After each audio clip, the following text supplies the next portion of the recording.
Hey, hey, we back. Toilet Paper Math Podcast, where we talk about all the random things you think about while you on the toilet. I know it's been a while, partially my fault, but we here, still making content. Like, comment, subscribe. And today, I couldn't wait till the weekend to get my co-host on. It's just me today, just Braxton. Yes, just Braxton. Like Tony Braxton, like Braxton from the Jamie Foxx show. Just Braxton. And I got a bit of a thought dump that I want to get off my chest. So lock me in. Now I'm sure you know who AOC is, otherwise Alexandria Ocasio-Cortez. If you're an American, you've heard who this person is. Y'all know her. Y'all seen her on TV and all that good stuff. Oh, by the way, while I get my shit off, I'm over here rolling up a joint. If you partake, join me. But yeah, so basically AOC has been trending over a vote for Israeli aid, right? I'm gonna give you the best simplified version of it that I can. Basically, there was a vote to give X amount of dollars to Israel in military aid, and of course, in this government, that's going to pass. In the current world that we currently exist in, Israel's gonna get the money. And expectedly, AOC voted against it, right? You know, granted, she was only like one of a handful of people that voted against it, but I get the symbolic stance. It is what it is. Then, after the regular bill had already passed, Jewish space laser lady herself, Marjorie Taylor Greene, puts forth an amendment to said bill to limit that the money cannot be used on the Iron Dome, which, for those who don't know, the Iron Dome is the Israeli anti-air missile defense system. They are very proud of it. It's all the rage. So, AOC, having already voted no against the bill to give Israel money in the first place for whatever the fuck, refused to vote with Marjorie Taylor Greene on the amendment that says that it can't be used for the Iron Dome. And the whole internet is very, very upset. Let me be more specific. Not the whole internet, but more so the online left. And as a former online lefty, it kind of does pain me to recognize that they are causing quite the headache, but I gotta keep it a bean. Long story short, the online left is upset that AOC did not jump at the chance to symbolically vote with Marjorie Taylor Greene in denying funds for the Israeli Iron Dome program, because, in their opinion, any money to Israel assists in their ongoing genocide in Gaza. Side note, I am completely, 100% fully committed behind the idea that Israel is way out of line in Gaza. They have definitely overstayed their mandate. Now they are just, well, for lack of a better term, doing what we did in Afghanistan and Iraq, but I digress.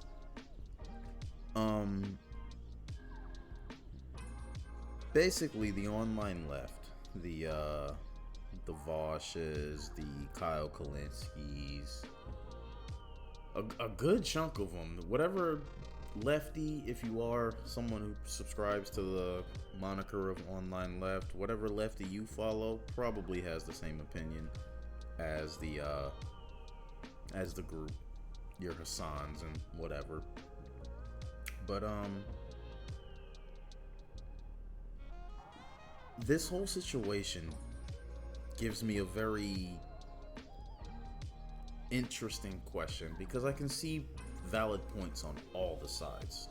If I'm gonna be honest, I get where the online left is coming from and saying that they don't want Israel to have any money, period, because yes, let's be honest, any money given to them frees up their own funds to continue to make war. I get that. That's true.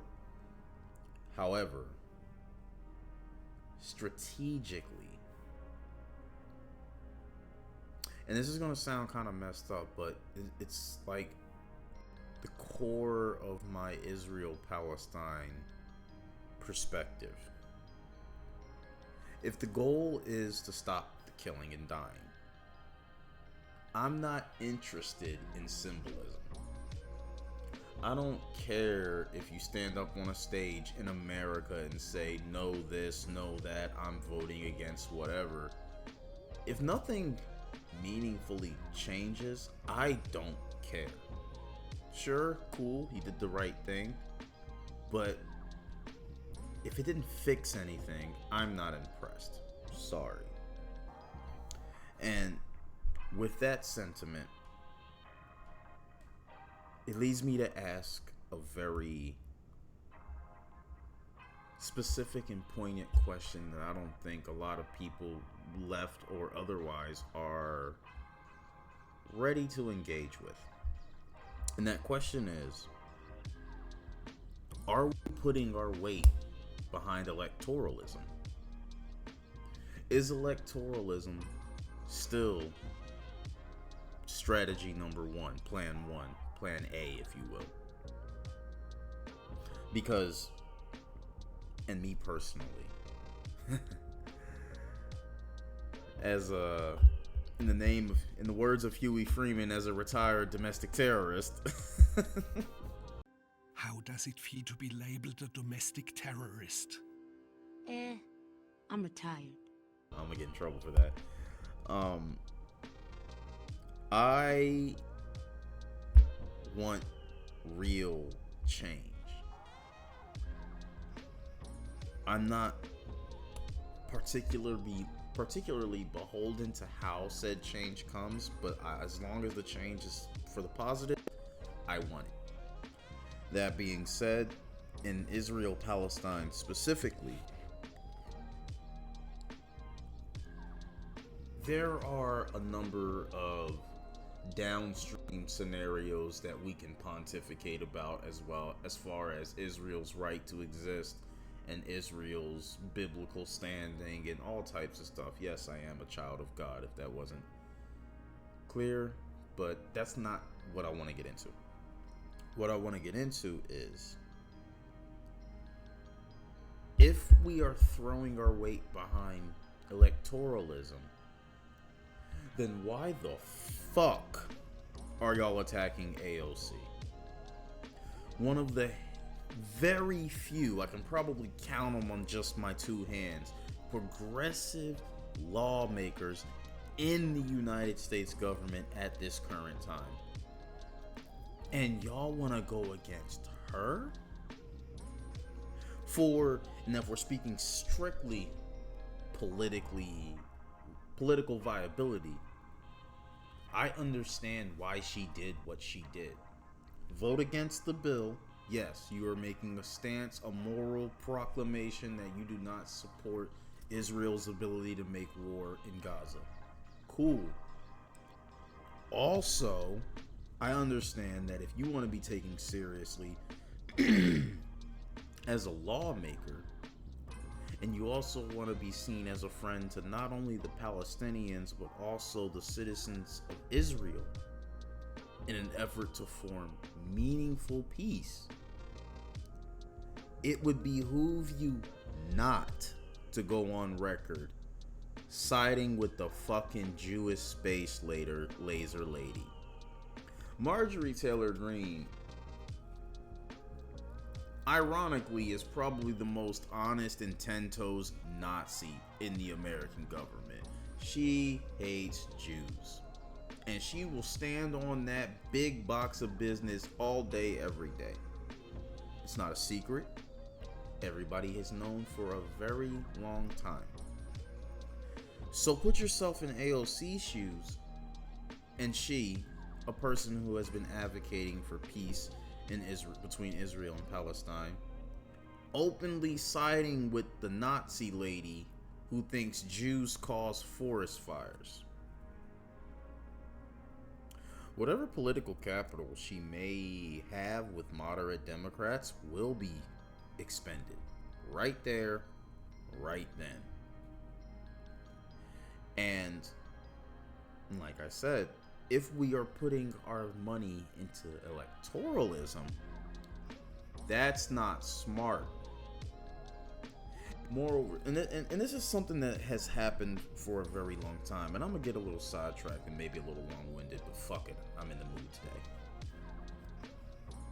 The same people yelling at AOC about her vote are the same people who, leading up to the 2024 election, made it their sole mission to convince people to not vote Democrat, not vote for Kamala Harris, because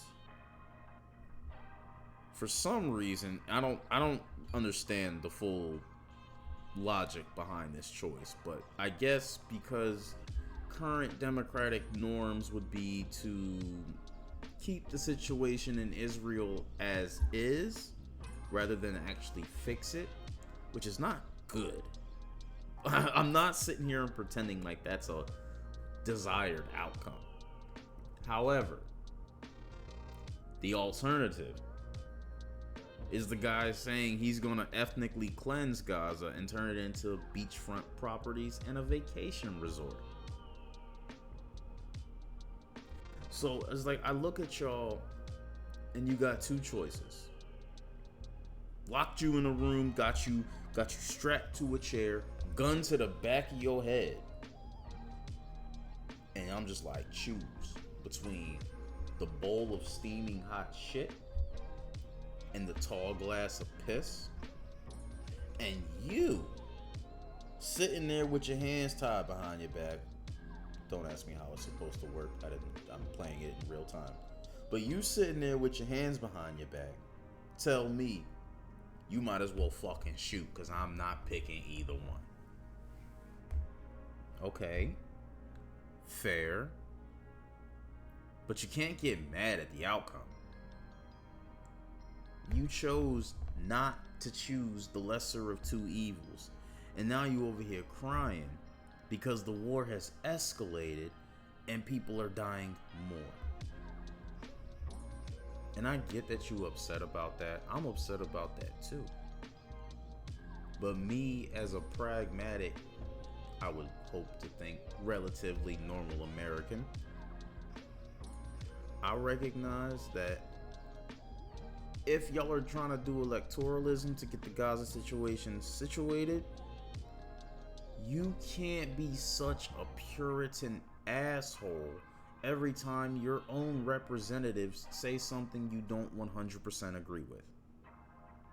The people that we work so hard to get elected, the moment they say something that you don't 100% stand behind, y'all ready to throw them all away and start the whole process over of finding a new progressive to push through the fucking ranks to get up to actually a position where they can make some meaningful changes. Y'all would rather dogpile AOC, make a million fucking videos about how she betrayed the left, she backstabbed her constituents, she's a Nazi, whatever the fuck y'all wanna say. Cause y'all gonna say it. Y'all will dump all this hostile energy onto your own best option. And then you got people like me and the rest of moderate Democrats looking at you like, why? Why? Why are you doing this? Yeah, she's not perfect. She has to play the politics game. This is electoralism. We're playing by the rules, are we not? So, part of the rules is playing the fucking game. Why are y'all getting mad at her for playing the game? Nothing would have meaningfully changed either way, however her votes would have went. But y'all don't want to take the time and be pragmatic and recognize that. Y'all want to go straight to outrage, indignation, anger, condemnation. Y'all want to go straight to that. And moreover, specifically for the folks that ran up there and threw paint on her office in New York, why y'all don't got that type of energy for Republicans? Why y'all don't run down on Republican senators, Congress people? Why y'all don't go throw paint on they shit? It's cause you're pussy. Big pussy. It's because you recognize that your side is the side of turn the other cheek and, you know, slow to violence. So you have no issue with running around being a big bad fucking bully to your own. But the real people you need to be making a stand against, you know those motherfuckers will come knock you in your fucking shit. They will chin check you so fast before they let you get that off. And you ain't ready for that type of violence. You ain't ready to actually square up with a fascist. So, with that understanding, how about you start playing the electoralism game? Because we can tell y'all not ready for that other game. I am. Me personally, I think electoralism is cooked. But I'm going to keep playing that game so long as that is an option to play. But I recognize, have prepared, and made peace with the possible eventuality of electoralism not being a viable option anymore. And I don't think y'all about that action. And I need you to figure out real quick whether you are or are not. Because if you're not, shut the fuck up. Oh my God. If you are not about getting active, getting out in these streets, really getting into the mix with a fascist, having a fucking gunfight with a fascist, then you better play the electoralism game and stop bullshitting. You better recognize how you need to get behind the people you have, not the people you want in the future. You gotta play the hand you got, not the hand you wish you had. Come on now. If you my space partner, you over there bullshitting, talking about I ain't got no books. Motherfucker, you better pull something. Come on now. We still gotta play this game. For now. Until y'all decide y'all aren't pussy no more. We'll see how long that takes.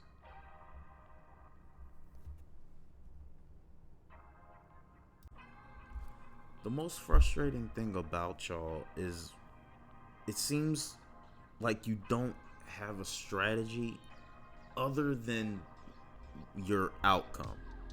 You know what you want, but you have no idea how to take any other steps to get to it. And you just expect the rest of the world to just wake up tomorrow and just be like, you know what, we should just do things this way and shift everything. Metaphorically stop the world spinning on its axis and turn it back because it's correct. And that's just not how it works. Incrementalism is the only way we can get it done through electoralism. Because that's what we're doing, right? Electoralism.